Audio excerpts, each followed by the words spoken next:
kelebihannya dia. Esok dia dah hantar barang. Sabtu ambil tempat. Itulah rezeki kata orang kalau nak harapnya itu memang kita dapat dah.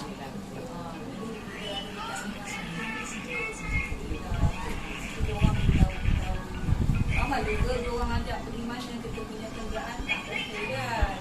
Kalau band kita cantik, boleh lah. Ni band ni hari ni belakang ni pula, kopak.